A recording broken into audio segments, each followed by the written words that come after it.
up new buildings, we're knocking down the old. We're working in the summer heat and in the winter cold. And the labour power we sell, me boys, for a hard-earned weekly pay, produces mighty profits for the greedy MBA. Hello, this is Ralph Edwards, ACCA, Warren from the Concrete Gang, and I'll be presenting a fill-in Concrete Gang show during their well-earned summer break. This is part of an ongoing series called Creatures of the Industry, and that's going to record the people who made our industry over the last 50 years as they reflect on that history and their time in it. We faced deregistration, it backfired in the face. We're not fooled by arbitration, we won't stay in our place. We hit the bosses hard and fast to win and keep our gains, and break a couple of concrete pours to back our log of claims.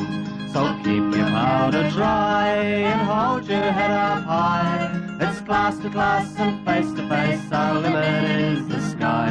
We've got a fighting history and we never will be cowed. Our builders' labour is a name to make a man feel proud.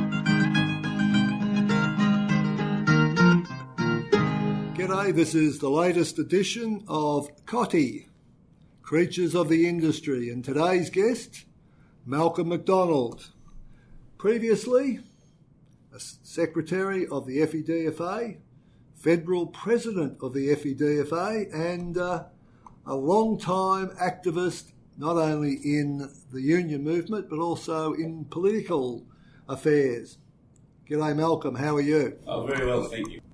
And what I was interested in doing is because originally you didn't come into the construction industry as such, because the FEDFA was a general union covering engine drivers. That means powered equipment, whether it's in the power stations, plant and equipment, factories and so on. You came into the industry a little bit less directly than joining as a builder's labourer. Well, that's right, yeah. I first joined the Federated Engine Drivers and Firemen's Association when I got a job as a boiler attendant or a trimmer at the start at the Newport Power Station in 1956. The original Newport Power Station. The original, that's right. We had a struggle to stop the other one being built. But I worked there for 11 years. And after a couple of years, I became an organiser with the Federated Engine Drivers and Firemen's Association. And a job I held as a full-time official for 27 years until 1995. But after that, I still kept the association with the union following my retirement. The FEDFA actually continued prior to amalgamating into the CFMEU for 13 years as a separate entity. As opposed to the agreed 8 years. That's right, but I don't think that was by any real design. No. It just so happened. But at any rate, apart from that, up until about 3 or 4 years ago, I still kept contact with the CFMEU. I used to assist with the production of the Union Journal. Yes. I used to go around jobs and take a few photos and write a few stories, which I enjoyed doing. And prior to that, you were the editor of Dynamo, the FEDFA magazine. That's right, yes, that's right.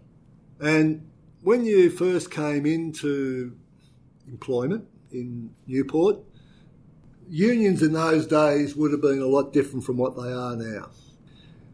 What do you reckon were the principal differences, both good and bad, compared to today? Well, unions had more power then. For example, the metal industry union, what was it? AEU? No, not the AEU, the Amalgamated Metal Workers. Oh, the AMWU. Oh, that's right, the AMWU, yeah, the Amalgamated Metal Workers Union. From 1972 on. I think they were possibly the largest union in Australia, certainly amongst the largest.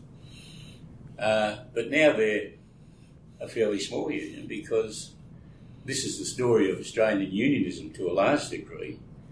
The metalworkers union could have 500 members in one factory. The trouble is the factories aren't here anymore. And that means, of course, that the union is much smaller and consequently less powerful industrially. And that is the story of a lot of Australian trade unions. But also maybe the fact that people don't think unions are quite as important to their well-being as they once did. I mean, going back when I first came into the building industry, if you didn't have a union, you were in trouble. Oh, that's right. That's right. And these days, perhaps people's exposure to unions and what unions are about and their achievements are not well understood.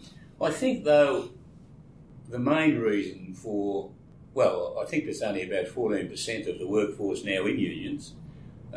When you and I were both officials, well, in my case, I started about 50 years ago, I suppose.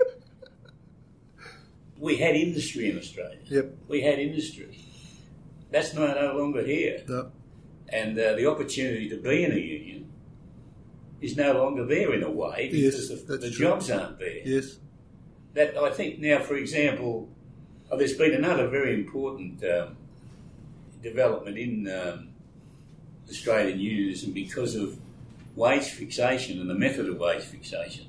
There was a time prior to the Hawke-Keating government when we had wage fixation based on a flow-on effect of community wage increases. Yep. If, for example, what usually used to happen, the metal workers and the building trades perhaps would have campaigns, but in particular the metal unions, because the metal industry award was the main award from the point of view of wage fixation, copied by other unions and other industries. Now, if the metal industry managed to obtain wage increases by campaigns, the result of that usually flowed to all industries. Yep. Now, workers could see that. They could see that their unions were, to be in a union meant you did get wage rises, for example, and you did have protections. And you did have better conditions. Well, that's right. When I first started to work, everybody had sick leave. You had annual holidays, they were all guaranteed, but there's so many workers today in the so-called gig economy, for example, and with the subcontracting out of so much work, people no longer have the benefit of sick leave and holidays, for example. So there's certainly been a very big taking away of conditions of employment for a lot of workers, there's no doubt about that. But I do attribute it mainly to the fact that unions today, that they are so much smaller because industry no longer exists here in this country. And what do you think was the effect of the changes made under the Keating government? Laurie Brereton was the Minister for Industrial Relations, and the introduction of so-called enterprise bargaining. I would argue that exacerbated the problem of the deindustrialisation.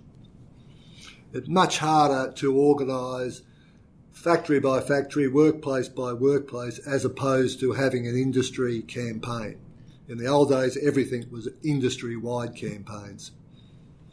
Yeah, that's true. That's true. Enterprise bargaining was okay at the start when... enterprise bargaining is all right if you're in a strong industry. Yep. If you're in a strong industry, but it is much harder for unions to be able to organise every establishment. Yeah. Every establishment. That gets back to what I was saying before. Prior to the introduction of enterprise bargaining, which I think was a part of the Accord, wasn't it? As a consequence of the Accord Mark II, I think. Yeah, that's right. But before that, there were automatic flows of wage increases to workers. That was the big difference. Yep. And of course, once enterprise bargaining came into it, that all stopped. Yep. And what workers had, who never had any industrial strength, was a legislated minimum wage, actually. if you think about it, Yep. from the point of view of a guaranteed wage. Yep. And you could go out and get over and above that. That's right. That's And in right. fact, under the awards, my memory, if I'm correct, is there was also registered agreements, which were based on the award, like an EBA can be, but there was an additional benefit negotiated directly by the union for those who had a bit more industrial power. Oh, of course, that's right. And so the EBAs weren't new, but when they were applied indiscriminately across the board, I think that also helped demobilise a lot of the trade union movement. Oh, of course it did. Yeah. But in your experience with the FEDFA, because we're going to go step by step through your work history and your time in the FEDFA, it was always weekly hire in FEDFA awards. Mainly, there was some casual employment. Yeah. But mainly under the award, but primarily everybody was weekly hire. Yeah. And as I said in the introduction, the FEDFA being a trade union, an occupational... Well, you could call it a craft union. A craft union, yeah. And that continued right through to the 1980s, if memory serves me correct. Oh, that's right, yeah. And so boiler attendants, people who operated forklifts, like at the CUB, Yeah. all those people were considered to be either plant operators, engine drivers, or within the rules of the FEDFA. And Constitution, that's right. Yeah. And that really was a pretty sharp demarcation. Well, it wasn't only us, of course. Yes, of course. Even the Builders Labourers Union, for example, whilst they were predominantly a construction union, based on construction, they also had members, individual members in some cases, in factories where you may have about 10 unions. Yep. So for example, the Housing Commission to Homesclad. Yeah, precast. That's right. Okay, the builders' labourers naturally would be there, but FEDFA was there with the cranes, for example, and you had metal workers there as well. I mean, even on construction now, you've got metal workers and building workers. By the way, the FEDFA, when it was formed as a craft union. But it turned out that at that time, legislation that catered for the formation of trade unions in Australia, in the newly federated Australia, the Constitution didn't allow for craft unions. Oh. And it turned out, during this period of early formation of unions, it fell to the FEDFA to take a case before Mr Justice Higgins, by the way, to argue that it was beneficial for workers to be able to belong to a craft union. And Mr Justice Higgins agreed with that. And if it was that case that effectively led to the legislation allowing for craft unions in Australia, if that hadn't have happened, we would have only had industrial unions in this country. So the history of trade unions would have been totally different. But, I mean, another union would have, or could have easily been the union that was the test case for this.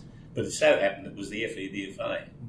And Mr Justice Higgins has a few claims to fame, including the wage case, minimum rates. Well, that's right. It was Mr Justice Higgins who determined that the minimum wage should be based on the minimum needs of a worker and his family. The harvester case? 7 shillings a day, 42 shillings a week. And it was a 6-day week, you know. Yep. And but the thing was, and now that case led to the formation of federal unions. Yes. Because if you wanted to avail, any union wished to avail themselves of the benefits of the new basic wage, you had to become a registered federal union. So that meant that all these state unions, and there were quite a number of them. There were 3 in Victoria, for example. They had, if they wanted to federate to get the benefits of the the harvester case. Harvester case, yep. Which it became known as, you had to become a federal union. In the case of the FEDFA, we became a federal union after a meeting in Melbourne with people coming from Broken Hill, New South Wales, South Australia, I think it was. They formed the FEDFA. And history went on from there. Just a little aside here. Did the FEDFA keep the state wage system, the state wage board system going? Yeah, everybody did. Yep. But we used to play one off against the other, didn't we? No, not really. No. I became aware of the wages board system when I became an official, and I had to attend on behalf of the FEDFA. At that time, the wages board was really a rubber stamp for what happened federally, and you weren't able to use the state system from the point of view of wage increases, except under pretty exceptional circumstances. But if you wanted to get a wage rise that was awarded by the Federal Arbitration Commission, you had to wait for that to be passed by the Federal Arbitration Commission. Then you could go to the State Wages Board and get it rubber stamped. And probably a few localised conditions too. That's right. Allowances. There could be disputes. Yeah. There could be disputes. Not every. This is another matter, of course. Not every group of workers were covered by the federal award. For example, the bricklayers union never became a federated union. Yes. Till they joined the CFMEU. That's right. And that was not by actual amalgamation. That was by their members deserting to the CFMEU from a proposed amalgamation with some other parties.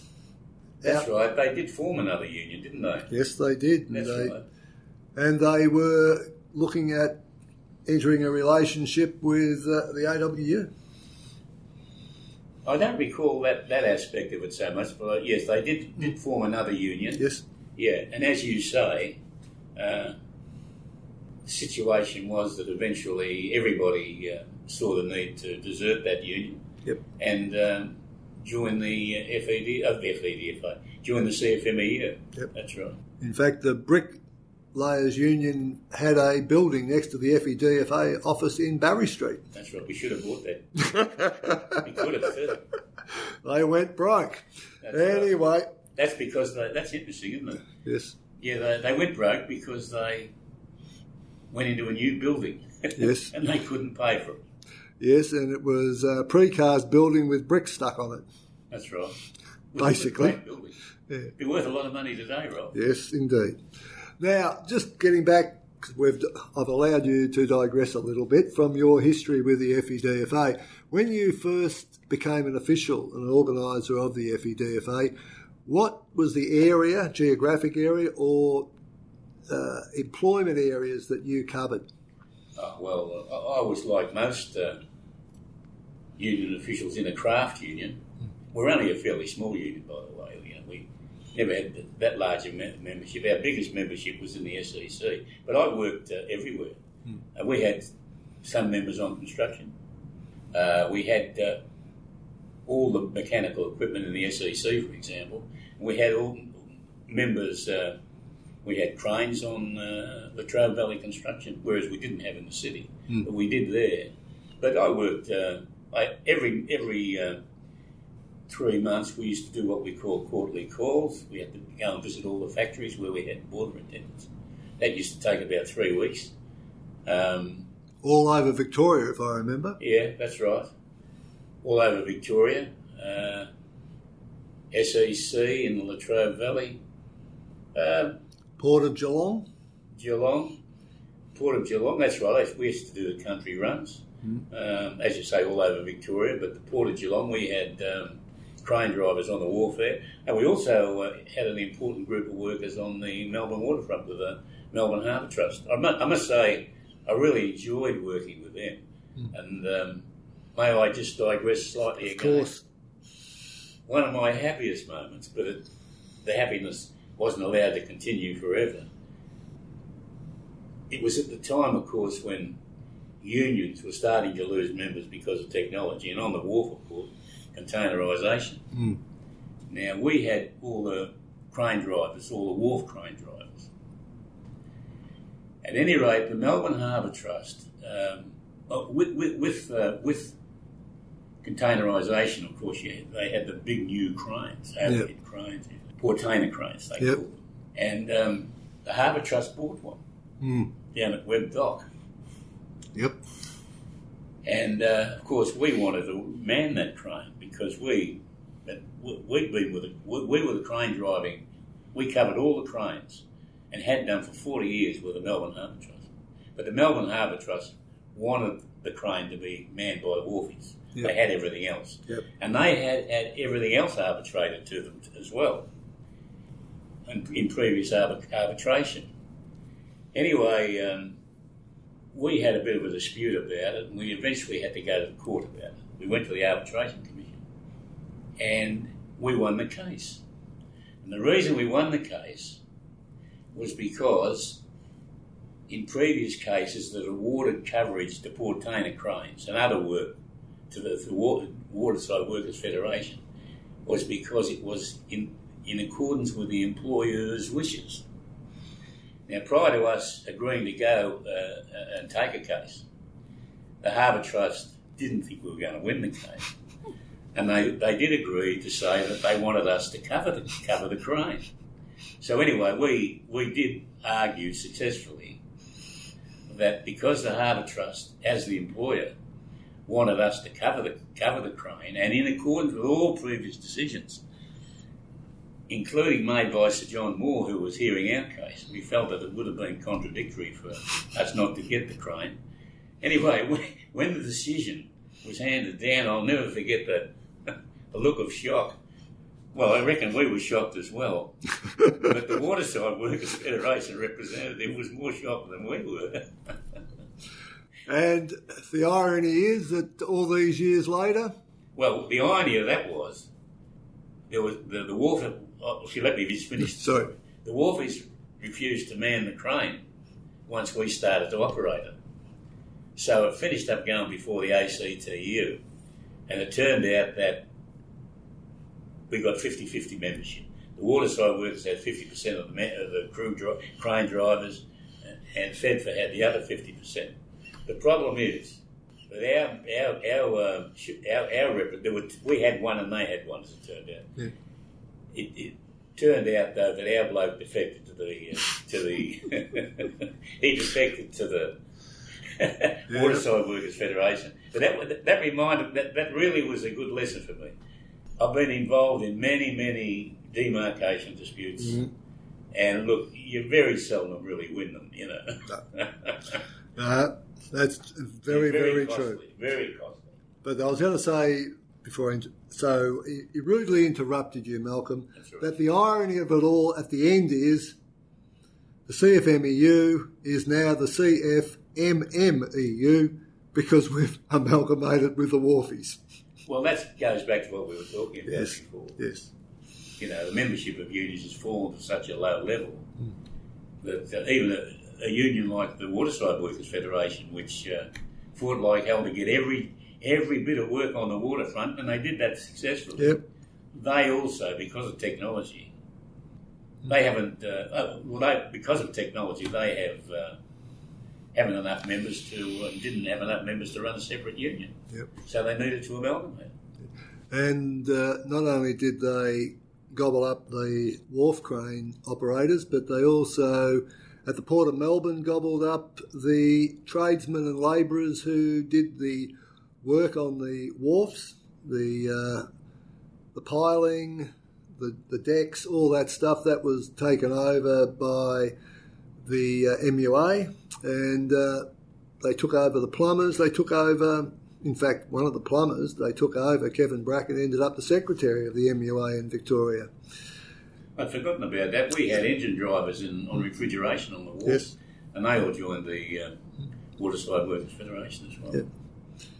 And even the Storemen and Packers, who had employee members in the container companies, they were gobbled up by the MUA as well. Well, you're opening up another story now about what, in effect, were forced amalgamations. Yes, yes. And a decision by the as a result of the Accord, I think it was felt that too many unions were causing too many demarcation disputes, and therefore rendering Australian industry inefficient. Like, this is one of the reasons. Yep. So therefore, what we needed was industrial unionism, which would get rid of all that nonsense. It'd be much easier to negotiate awards and agreements rather than having to go through all the trouble of negotiating with a lot of different unions. Like in the SEC, for example. God, I forget how many unions were there. 28? Oh, it could have been. It was some extraordinary figure like that. That's right. Well, it was often very difficult. You have a meeting of 28 different shop stewards from different unions. It was highly, even very difficult for unions to bloody try and get any agreement about anything. Indeed. That's right. But this does segue into a discussion about the construction industry and the changes that came out of the Accord and the super union push from the ACTU and that, which of course led to the formation of the CFMEU and the deregistration of the BLF. Yeah. But of course, just in relation to the super union, there were a number of unions that wanted that to happen as well. Oh, yeah. Oh, yeah. That included, I might say, the Builders Labourers Federation. Yes, yes. Norm Gallagher changed the name of the Builders Labourers Federation to, what was it, the Australian Building and Construction Employees and Builders Labourers Federation. That's right. Now, if, this is another... Number 1892. If it... history is all ifs, isn't it? That's ifs right. And buts. If the BLF had not been deregistered, and it is possible that it wouldn't be the CFMEU that was the national union for the construction industry, for example. It could have well been, what's the name? The A, B and C employees and BLF. Led by a fellow called? Norman Leslie Gallagher. That's correct, but it didn't happen, did it? No. But it could have. A lot of things could have happened, and it took a long time for the whole thing to settle down and get on a productive level. But just my point of view, the government and Labor governments created a civil war with the assistance of some federal officials of different unions and various political persuasions, and we ended up in a civil war which probably didn't do the industry any good. It took a long, long time to reconcile and actually work collectively and productively. If you think of the Accord, I remember speaking to Jack Campbell, and I was querying some of the things that happened. And he said, but you've got to remember, it wasn't just industrial matters that we had, the unions were able to have a say in. There are other things. And this is one of the, I think, Bill Kelty was able to con. Yep. He might have conned himself as well. That because of the Accord, Australian unions who were members of the Accord also became part of the government. And that made a lot of them feel fairly good, I think. But of course, as soon as the Howard government was elected, the Accord just disappeared overnight, didn't it? Yep. And so did being part of government. Yes. Well, and the Conservatives have made it fight tooth and nail to keep it that way. And really, we, as a Labor movement, handed a whole lot of free kicks to the Conservatives, and they have played it hard. And I'm not saying they've played it fair, but they've played it hard, and they have stayed in front because the trade union movement is potentially more fragmented, demoralised, and shall we say, unarmed in the ongoing struggle about people's decent wages and conditions. Oh, that's right. Unions now are more dependent on the legislation, industrial legislation, than trade unions in a way. You know, the minimum wage case is very important. Yep. You know, it doesn't provide a really good living wage. It is one of the best in the world, by the way. But however, legislation and influence on government is very important for the unions, because we haven't got the boots on we haven't got the bodies anymore in unions. Yep.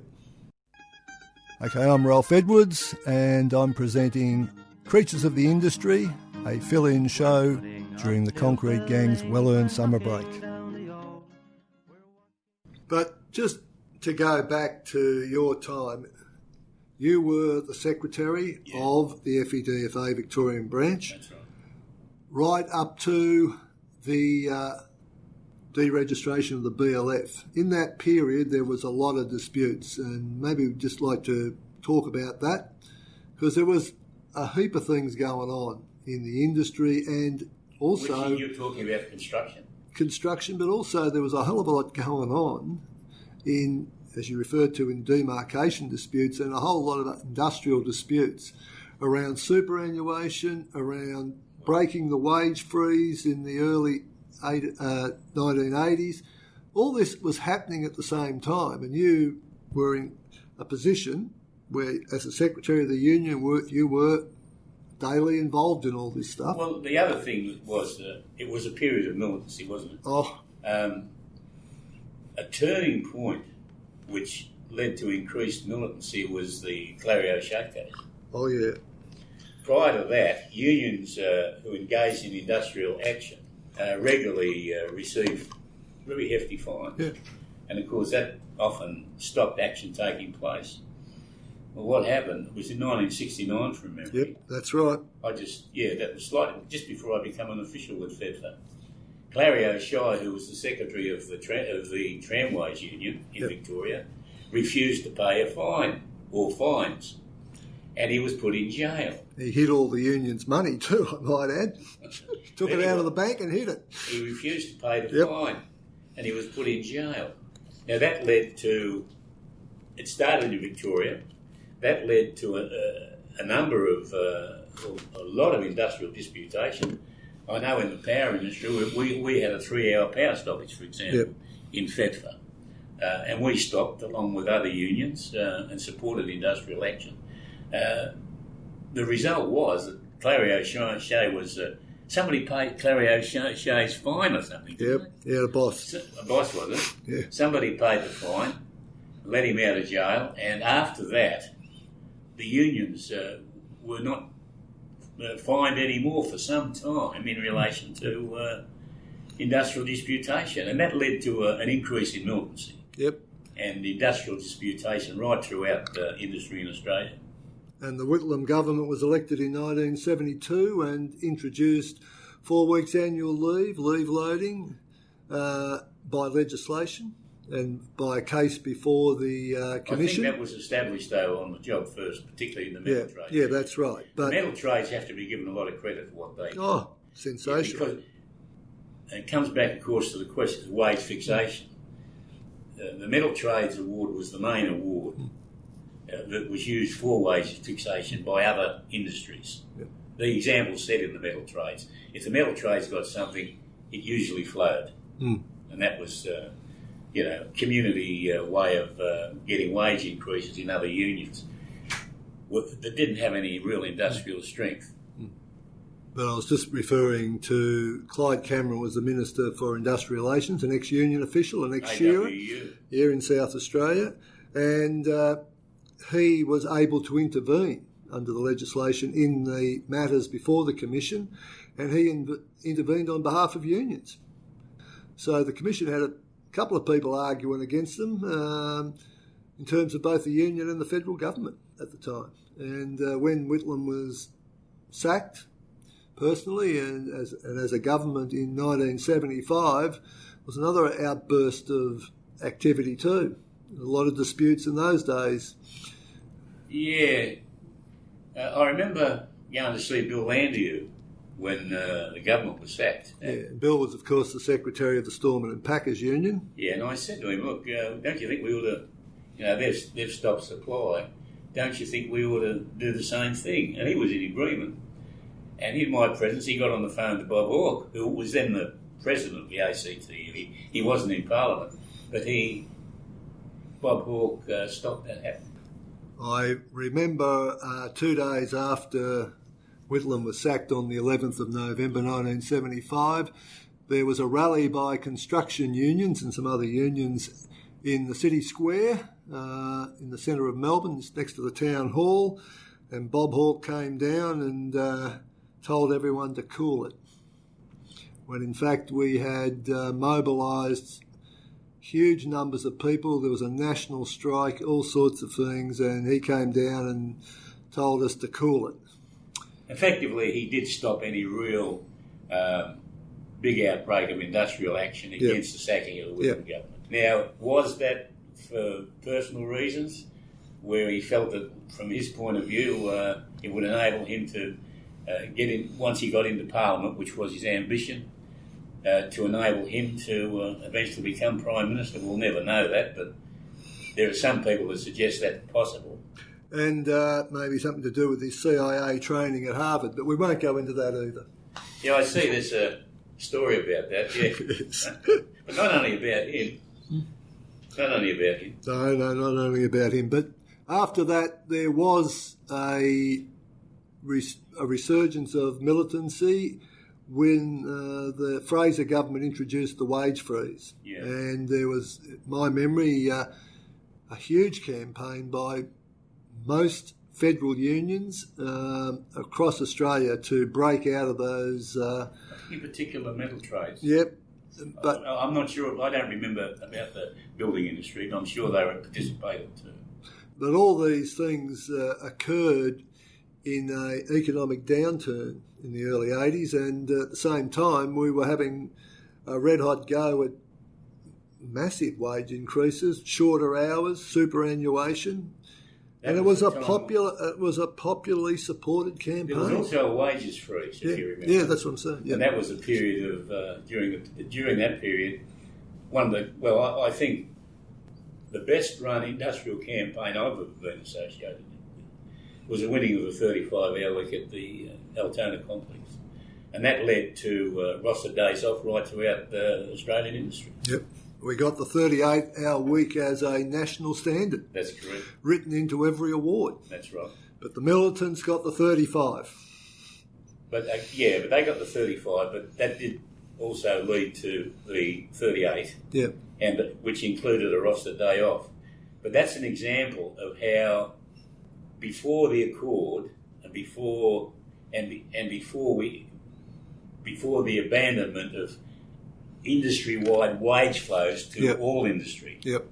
And before we had, what do we call it?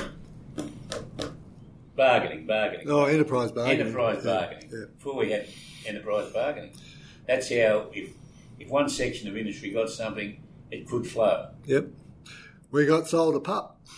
Rather. And it's still barking in the background. And it was actually during that period, like... when did the Hawke government get there? 83, wasn't it? Yep, 83. That's right. And then that's when the Accord was put forward and accepted by the trade unions. And any trade union that went against the Accord were absolutely vilified.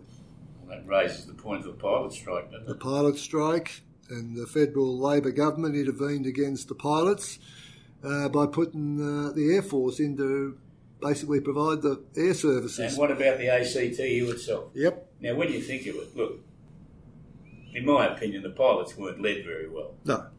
Okay, that's fair enough. And they were defeated in an industrial dispute.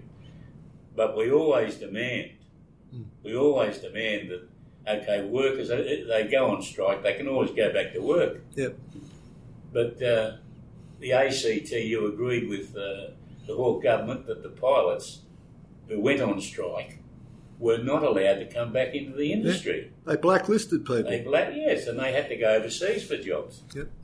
We had, planes being flown here by foreign pilots, all with the bloody support of the Australian Council of Trade Unions. Yes, and in a less dramatic but equally poignant dispute, I remember the Food Preservers Union had a dispute with Rosella, and they had missed out on getting the benefits of their negotiations somewhat earlier, and they pushed a picket line at Rosella out in Ferntree Gully, and they were absolutely pilloried by the ACTU, by the government. They were traitors to the country, and they were just carrying on a dispute, a legitimate industrial dispute, to get the wages and conditions, which were basically already been agreed before a second wage freeze had come in under the Accord. That's right. The only thing about the Accord, or one of the, if there was any positive about it, for example, was the introduction of superannuation by the Keating government. I think that was a very good thing. But that was established by the unions too, of course. And the BLF was the main union in the building industry to establish it within the building industry. Norm Gallagher's leadership there was very fundamental and decisive there. And that's when we established BUS, Building Union Superannuation. That's right. And OST was established in the metal area, and we did a pretty good job. $20 a week doesn't sound much, but it was decent money in those days. What are you talking about now? The super. Oh yes, that's right. Yeah. Oh yeah, that's right. And it's meant a lot to a lot of people right throughout Australia. No doubt about it. That was, you'd have to say that was a benefit of the Accord. And now what gets attacked? Industry funds by conservative governments. That's right. They've been doing everything they possibly can or could and they continue to do it to weaken them. Yep. And there was an argument, of course, at the time about whether, different political views, but whether it was actually a good idea to get involved in superannuation and investing that money because you were propping up capitalist activity. And now you're no longer allowed to have a say. So we're not covering in maybe as much detail as some people would like, but we've certainly covered a pretty big range in this period leading up to the deregistration and all the issues that were going on. But now we get down to the crunchy bit. And deregistration of the BLF was not just about the BLF, it was also about government interference in trade unions, Labor government interference in trade unions, and the breakdown of what shall we say is the solidarity of unions. Yes, well, as far as the FEDFA were concerned, we didn't want to take any members of the BLF when they were deregistered. In fact, just before, weeks before the deregistration, I, as the Secretary of the FEDFA, gave an undertaking that we wouldn't take any members of the FEDFA in the event of deregistration of the BLF. That was at a meeting that was addressed by Willis. Yeah, Ralph Willis. Ralph Willis. The federal minister. That's right. At any rate, if that had have been, if the government, however, didn't then go away, once they knew that unions weren't going to accept the BLF members, then the government went away and legislated to say that if any union that was offered members, BLF members, after following any deregistration, didn't take them, well, they'd offer them to somebody else, some other unions.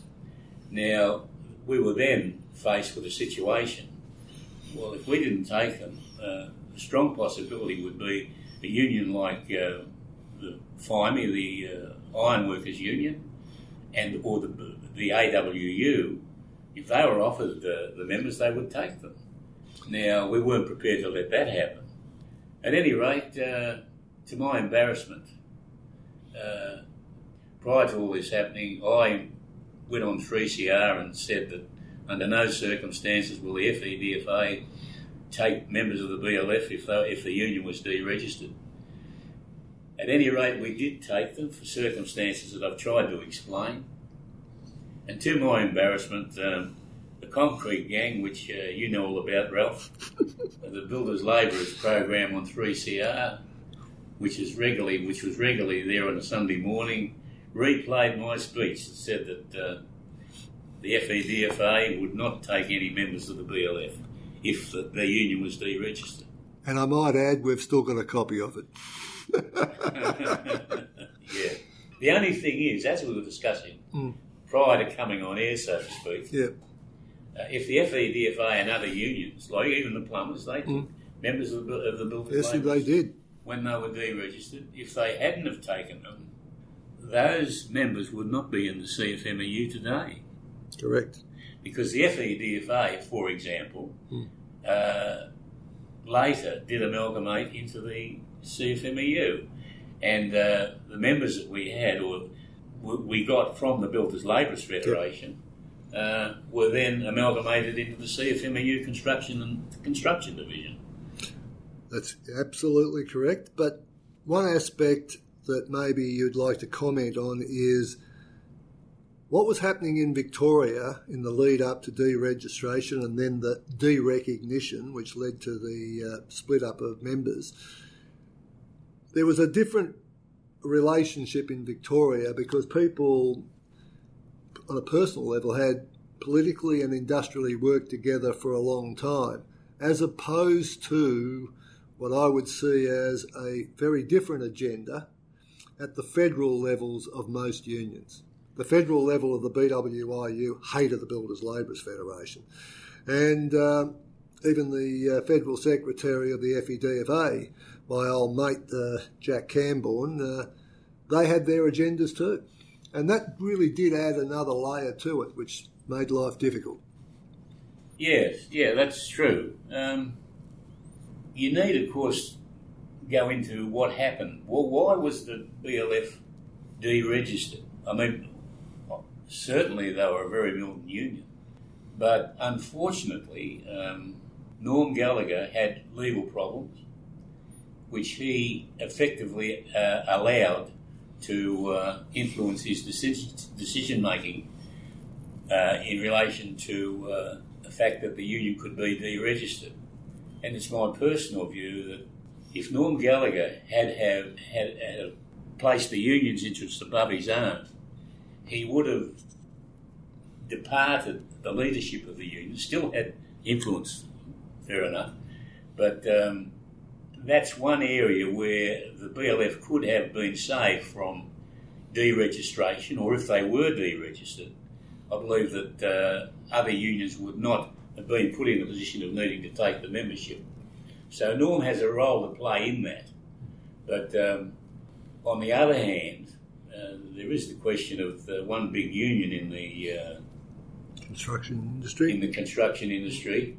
And a union like the BWIU were interested in obtaining the leadership of such a situation. So they did not oppose the deregistration of the BLF. In fact, the federal body of our union and the Building Workers Industrial Union facilitated, there's no doubt about that, with the help of the ACTU in the government deregistering the BLF. We're not always going to be agreeing on everything, but it was certainly a very messy time, politically as well as industrially. Well, and right. There was... Can I just say one thing, Ralph? You said that Victoria was different to other states in as much as there was a closeness between all the building unions. For example, a week before deregistration of the BLF, and where the BLF were effectively at war with all the other building unions, they used to go around jobs together in the same cars. Organisers of the painters, the Builders Labourers and the BWIU, plasterers and so on. They used to go around jobs together, even with the ASC&J, the rival union to the BWIU. They used to go around organising together. They were all mates. Yep. And a week later, they're all at war.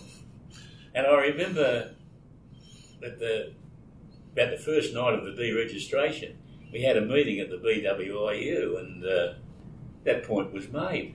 You know, here we are tonight at war with the Builders Labourers Federation, and last week we were all going together in the same cars.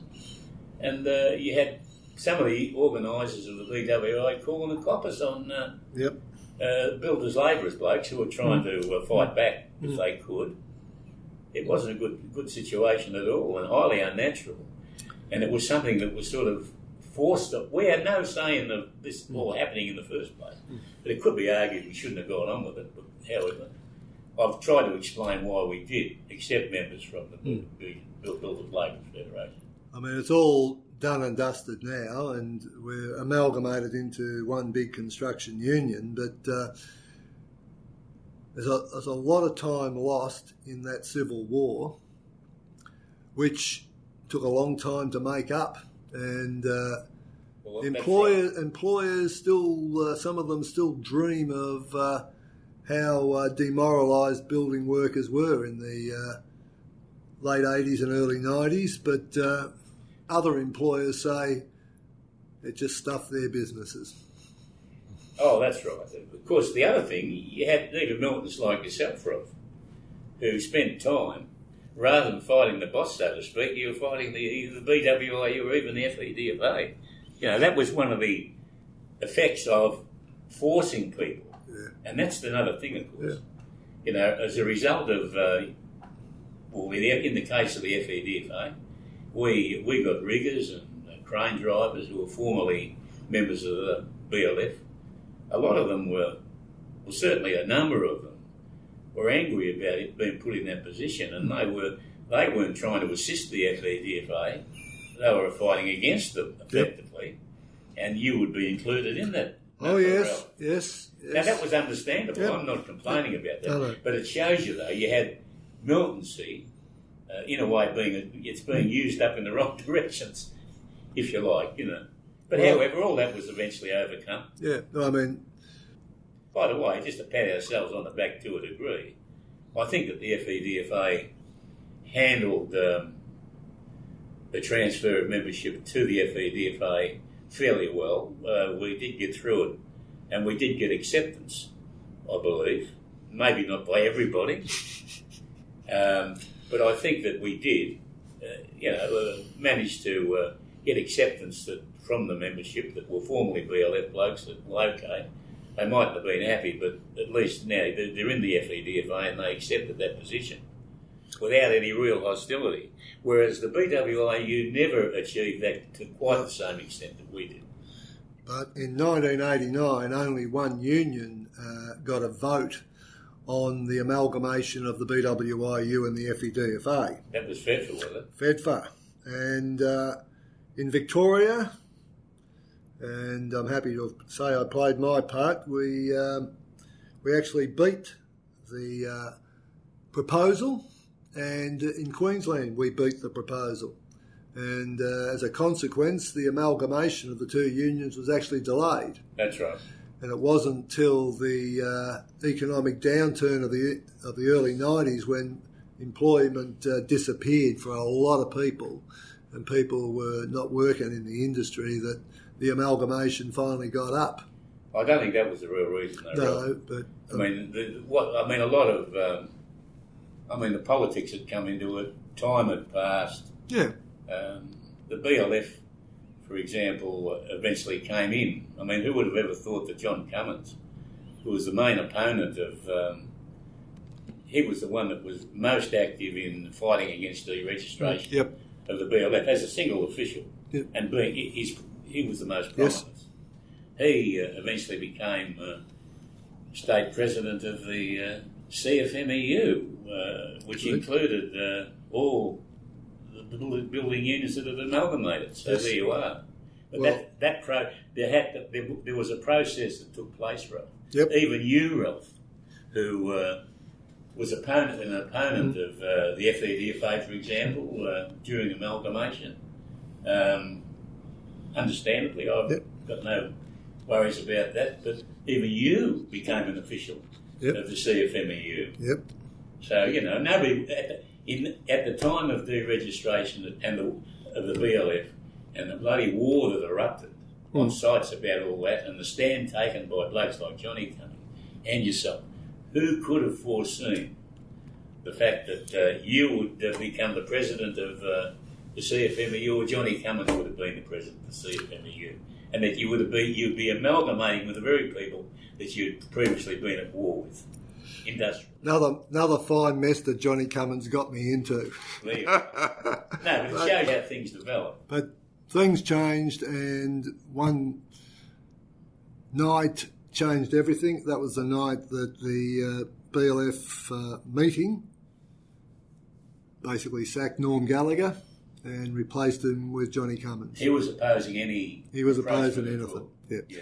And John was in a situation, this is my memory, where he had to deal with the fact that he was the secretary of a branch of the BLF, but the other branches of the BLF, because they had separate registration at a state level, had survived, but were in a situation where they needed to do something about their future. And they negotiated as a group, with Cummo's involvement and probably leadership, negotiate an amalgamation between the BLF as a whole and what was then the BWIU, and we ended up in the CFMEU. It was a long and tortuous time. Of course, builders' labourers,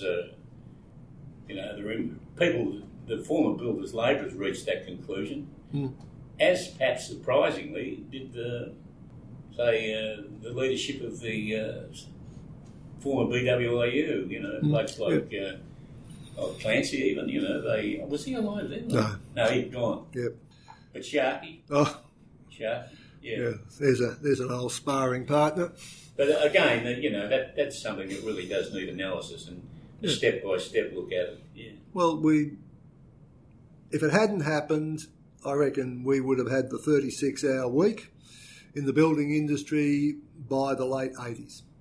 Anyway, Ralph, to quote Shakespeare, all's well that ends well. Well, hopefully this is not the end. It might be the end of today's conversation, but I don't think we even trawled more than 6 inches below the surface. No, I don't think so either. I think there's a whole lot of issues that need to be put into perspective, whatever our personal views are, but there's a lot of stuff out there which is dealt with as sort of single episodes or single personality issues, when in fact they all come together in a massively complex story of post-war trade union politics, trade union organisation, and actually the state of trade unionism, as we started off discussing. That's right. Anyway, Malcolm, for today, no worries. Thank you very much. Thank you, and we will continue this conversation, and you'll be the first one on Creatures of the Industry, and old Johnny Cummins saying, we will be doing a second episode. Oh, great. Terrific. Thank you very much, Malcolm McDonald.